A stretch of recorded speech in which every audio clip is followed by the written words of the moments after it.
Weight is the one thing I talk about probably the most when it comes to e-mountain bike skills, because it is really the biggest difference in how the e-bikes handle compared to a normal bike. But it's not all bad news when it comes to the plump weight of an e-bike. You've just got to know when that weight helps you out and when you need to adapt your riding style to when the weight doesn't help you. And we're going to use both those situations when it comes to braking effectively on an e-bike.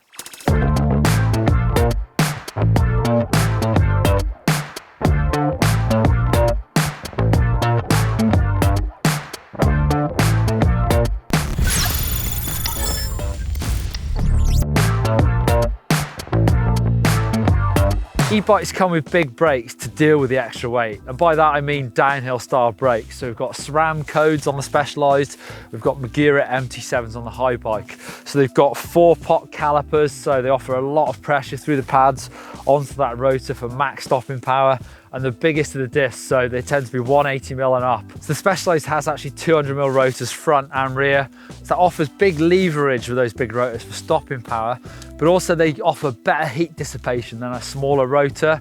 So again, that's going to be really important with the extra weight of the bike. It does offer that much more friction, which means the brakes are going to get a bit hotter. Big brakes, big weight, let's look how to use them effectively to stop on the trail. Braking really should be a dynamic movement, especially when you're stopping fast. If you stand still and do nothing and hit the brakes, all your weight's going to go forward onto that front tyre. It can come up onto the bar, so a lot of weight comes through your arms. That sometimes means that your rear wheel is lifting, and if that is happening, that definitely means you're not going to be slowing down as quick as you possibly can be. So think about really trying to get your weight behind the bike and drive the weight into the floor when you're stopping. Now, it doesn't happen quite so much with an e-bike, because obviously you've got the weight of the motor nice and low down there. It does keep weight on the rear tyre. But think about dropping your heels, keeping your head up, getting your weight behind the bike. So when you brake, all that weight goes down and into the tyres and into the floor to stop you effectively and not feel like it's rotating up and over the bars. I would really recommend doing those braking exercises like I've just shown you on the fire road. So easy and simple to do, and hopefully they'll get you stopping a little bit quicker. But one thing's worth looking at is to make sure you are going heel down. If you're stopping quickly, you're making sure you're moving your hips back, your feet are staying flat on the pedals. That could be down to your foot position on the pedals.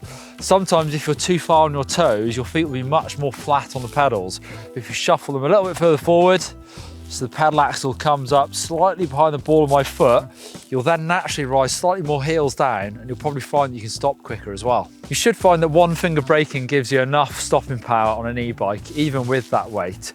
But it does come down to getting that brake lever set up in the right position. You want your finger to be resting right on the very end of the lever to get the maximum leverage and the maximum power through that brake. If your finger's further inboard, you might find it's not good enough. I also like the reach of mine fairly close to the bar, so when I'm really pulling hard, I've got a really strong grip, so my finger's actually quite compressed into my hand, if you see what I mean. So nice and strong, it's not just using the very end of my finger to do the stopping.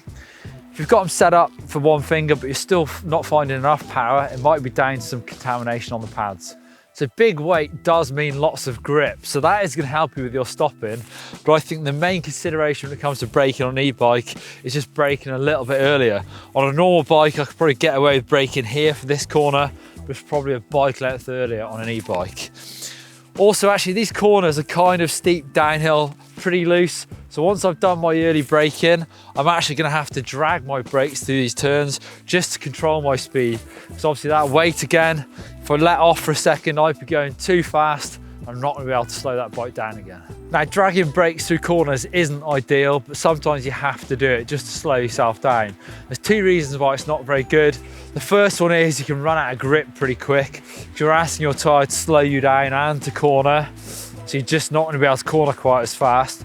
But also you're going to start really heating up those brakes. As I've talked about already, if you really get them red hot, they're not going to work quite as well. You'll get brake fade. But like I said, sometimes you need to slow down in the corners. So when I am dragging my brakes, I'm actually trying to concentrate on really biasing that rear brake and that rear tyre, using that as my anchor and using that front tyre for grip. So trying to come off that front brake as much as possible. Now, I have found that I've been getting through brake pads pretty quick on my e-bike. Now, conditions have been pretty ropey in the UK, so really wet. that does wear through brake pads quicker. And I have been riding the bike a lot, but it's definitely quicker getting through them than on my normal bike. And I think that's just down to the extra punishment they get from the weight of the bike. So keep that in mind, and also replace your brake pads before they get too worn, because they risk damaging your disc brake if you go down too far. Now, the weight of an e-bike makes the suspension work really well, and that's down to the sprung mass versus the unsprung mass. Basically, the bike just is really active. So I'm going to use that to my advantage to help me stop, so I can actually get off the line and maybe go into bigger bumps or just hit banks and look for spots where I can find extra grip to slow me down.